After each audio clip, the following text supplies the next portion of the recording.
तो पिछले क्लास में हम लोग क से लेकर के ज्ञ तक को अंग्रेजी में लिखना सीखे थे।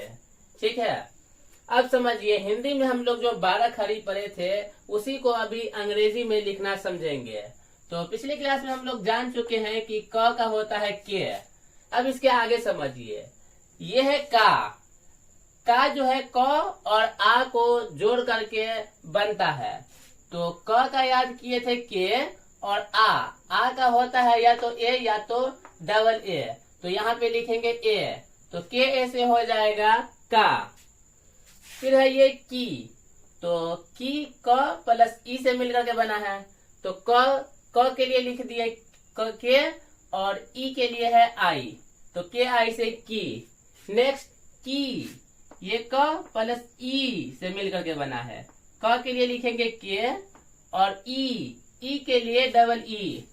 ये है कु, क प्लस उ, तो क के लिए के और उ के लिए यू, यानी के यू से कु। नेक्स्ट है कु, के डबल ओ, क के लिए के और उ के लिए डबल ओ याद किए थे।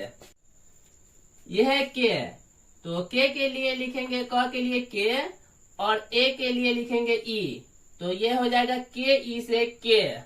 ये है कै, तो क के लिए के और आई के लिए ए आई याद कर चुके हैं, तो के ए आई से हो गया कै। ये है को, क के लिए के और ओ के लिए ओ, तो हो गया के ओ से को।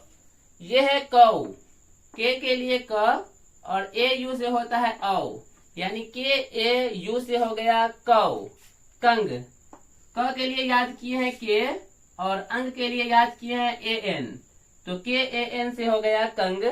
और यह है लास्ट क, तो क के लिए याद कर चुके हैं के लिए लिखेंगे ए एच, तो के ए एच से हो जाएगा क। ये हो गया 12 खड़ी अंग्रेजी में।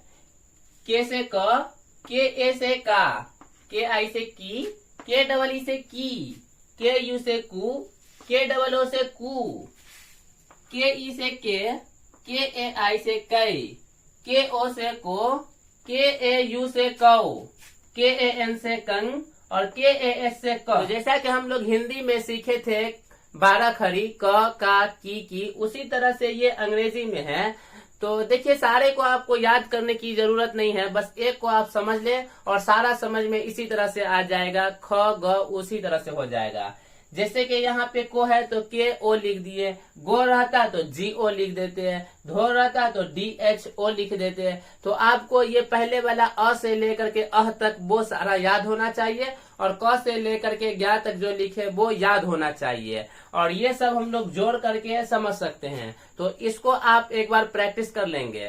ठीक है, तो आज के लिए बस इतना ही। Thank you for watching.